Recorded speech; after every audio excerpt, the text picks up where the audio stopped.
Come on, fishy, fishy. Can I ride on your back? You're so beautiful. Come on. Just want to pet you. What? No.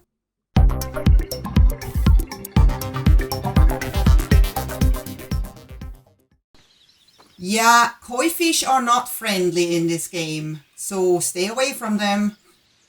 Hello there, my YouTube friends and fans. Welcome back to Grounded. I just recently finished the Pond Lab quest, and while it was a lot of fun, it was also very scary, and it took me a long time to find the lab because there are really no good videos out there that really show you how to find it. I wanted to make it so that you can see exactly where in the pond this lab is and not just see a video of someone swimming to the lab and jumping in from some kind of position where you don't even exactly know where they were doing it. And I found that super hard, and so I had to actually find it by myself. But here you go. You go by past this juice box here. And then a few steps farther, you see this stick sticking out with the red leaf, which is kind of like a flag almost to show you where it is. I made a little bridge down there because I kept falling into the water here, slipping off the stick, just making it a little bit easier.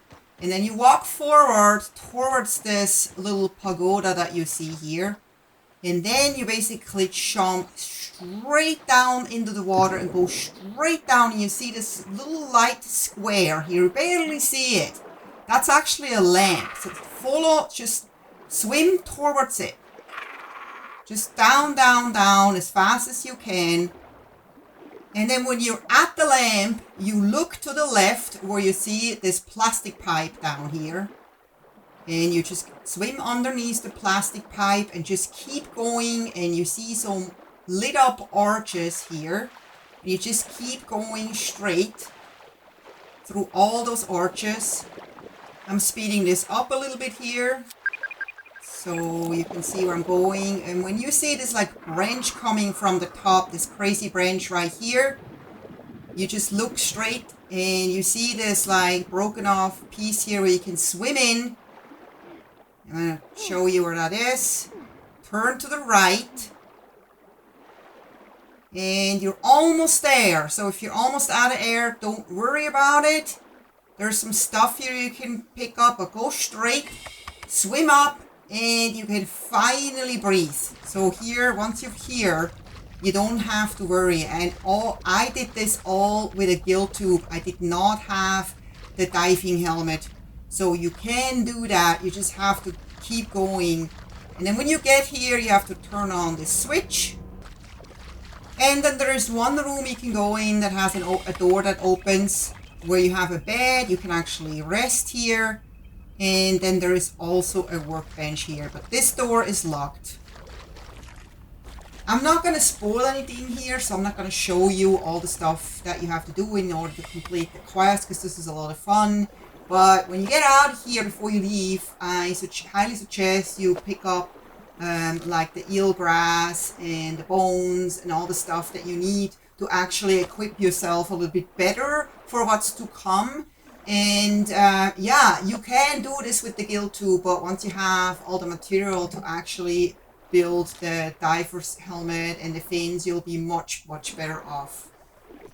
So how did this all start for me? Well, there's actually a lot of preparation that goes into that, and it's a little bit of a catch-22, because in order to dive, do actually good diving, you need like some stuff that you can't get until you actually get the resources to make the stuff. And in order to get the resources, you need to do a lot of diving, which is hard to do without the resources. So it's kind of like a little bit iffy how you do it. You just have to kind of take your time and prep and kind of practice and kind of see and get familiar with the pond.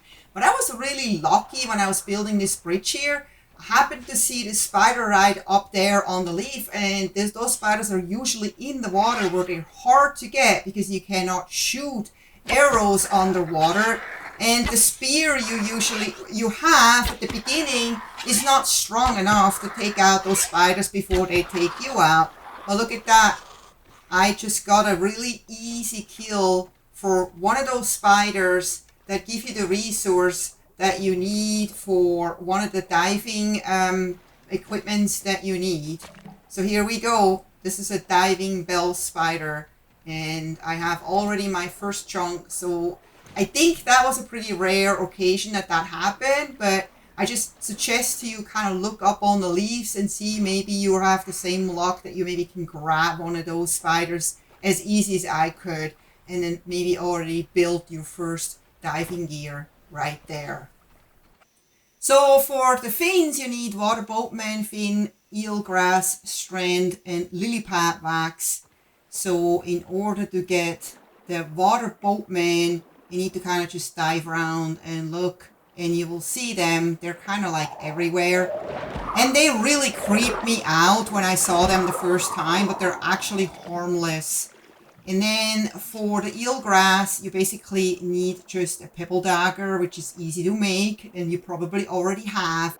And then you just have to dive down a little bit at the edge of the pond and you will see it. It's basically everywhere, and you don't have to go too deep. You should totally be able to do that even without having any diving gear. Get as much as you can so you have plenty and you don't have to come back. And then the first thing I actually made once I had some eelgrass, some lily pad, wax, and some silk rope was the gill tube. And that thing made all the difference because you could stay on the water about twice as long, which is huge.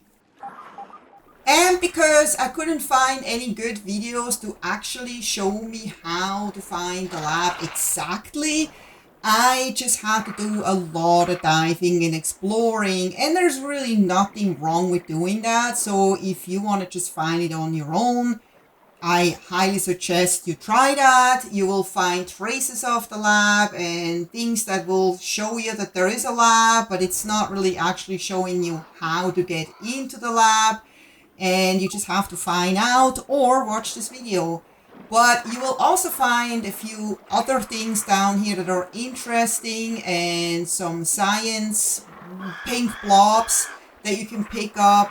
And so it's definitely worth it kind of looking around, especially when you have the gill tube and you can stay underwater longer, unless you have found out, what I found out a little bit later, that you can actually just catch some of those air bubbles that come out from the plastic tubes, which have a leak. Like each plastic tube has like a leak where you can see those bubbles come out, and it's actually the big bubbles here that fill up your oxygen. So this way you can stay underwater as long as you want.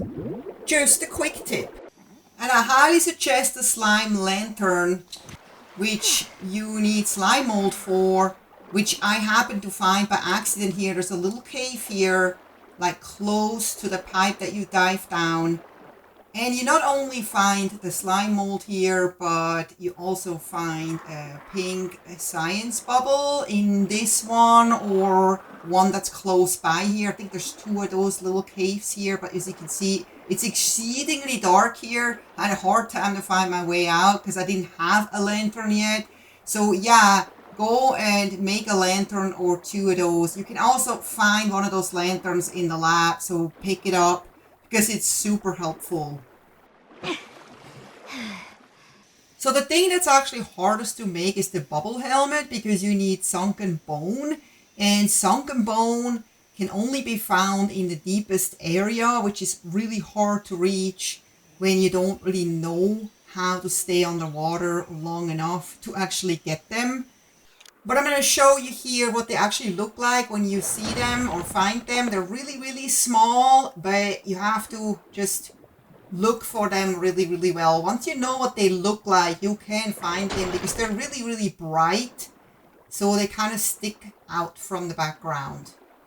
I wasn't really able to craft this bone trident until after the pond lab quest because I didn't have enough bone. But then once I had it, I couldn't wait and try it out and see how much better that tool is versus the regular spear. And yeah, it definitely does a lot more damage, even though I still hate fighting spiders because they just creep me out. And a lot of times they get me anyway if I'm not careful. If you're not really good with blocking, yeah, it can be tricky. But the blocking definitely helps. And as you can see, it doesn't really take so many pokes to take them down. And then you're good. So then you finally have all your diving gear and you can keep exploring because there's a lot to see here. And again, make use of the bubbles so you can enjoy your time underwater. So I hope you enjoyed this video. If you did, please don't forget to give it a thumbs up, subscribe if you haven't yet. And I hope to see you next time. Take care. Bye-bye.